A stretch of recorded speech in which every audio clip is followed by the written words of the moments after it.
നമുക്ക് കുസാറ്റിലേക്കൊന്ന് വന്നാൽ കുസാറ്റിൽ തിക്കിലും തിരക്കിലും വിട്ട 4 വിദ്യാർത്ഥികൾ മരിച്ച കേസിൽ കുറ്റപത്രം വൈകുകയാണ്.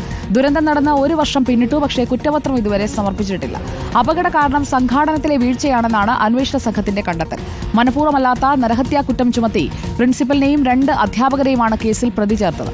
2023 നവംബർ 25-നാണ് കുസാറ്റിൽ ദുരന്തമുണ്ടായത്. ലേബി സജീന്ദ്രൻ വീണ്ടും എത്തുന്നു നമുക്കൊപ്പം. ലേബി സജീന്ദ്രൻ, കുറ്റമാണെന്ന് കണ്ടെത്തിയിട്ടും കുറ്റപത്രം വൈകുന്നത് എന്തുകൊണ്ടാണ്? സുജയ, പോലീസിന്റെ ഭാഷ്യം സമയക്കുറവ്, നിരവധി കേസുകൾ വരുന്ന ഇതാണ്.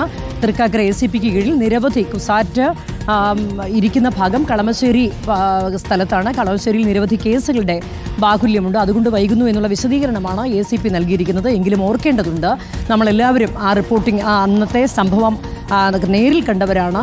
അന്ന് രാത്രി മുതൽ, കഴിഞ്ഞ വർഷം ഉണ്ടായ ആ സംഭവം ഉണ്ടായത് മുതൽ പിറ്റേന്ന് ആ പൊതുദർശനം കഴിയുന്നത് വരെ അവിടെ നിന്ന് റിപ്പോർട്ട് ചെയ്ത ആളാണ് ഞാൻ. ആ 3 പൊന്നുമക്കളുടെയും മുഖം ഇപ്പോഴും നമ്മളുടെയൊക്കെ മനസ്സിലുണ്ട്.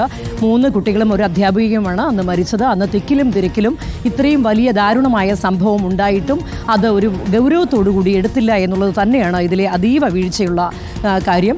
ഇന്നലെ 1 വർഷം പൂർത്തിയായി, ആ സമയത്തും ഇതിൻ്റെ കുറ്റപത്രം സമർപ്പിച്ചിട്ടില്ല. നേരത്തെ തന്നെ ഈ ടെക് ഫെസ്റ്റിൻ്റെ സംഘാടകരായ 2 അധ്യാപകരെയും അതുപോലെ തന്നെ സ്കൂൾ ഓഫ് എഞ്ചിനീയറിംഗിൻ്റെ പ്രിൻസിപ്പലിനെയും കുറ്റക്കാരായി കണ്ടെത്തിയിരുന്നു.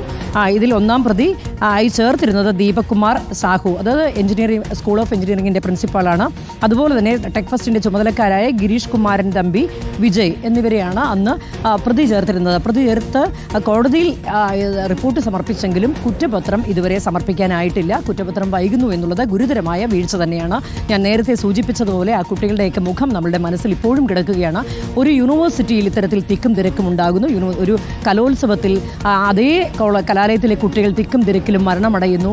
അത് ഇത്രയും ദാരുണമായ ഒരു സംഭവം ഉണ്ടാകുന്നു. അതൊക്കെ ചരിത്രത്തിൽ ആദ്യം തന്നെയായിരുന്നു. എന്നിട്ടും ഇതിലെ കുറ്റപത്രം വൈകുന്നു എന്നുള്ളത് തന്നെയാണ് ഇതിലെ അനാസ്ഥ. സുജയ. ഓക്കെ, ലേബി സജീന്ദ്രനാണ് ആ വിവരങ്ങളുമായി നമുക്കൊപ്പം ചേർന്നത്. കുറ്റപത്രം 1 കൊല്ലമായിട്ടും വൈകുകയാണ്. അതെന്തുകൊണ്ടാണ് എന്ന ചോദ്യത്തിന് ഇനിയെങ്കിലും ഉത്തരം പറയേണ്ടി വരും.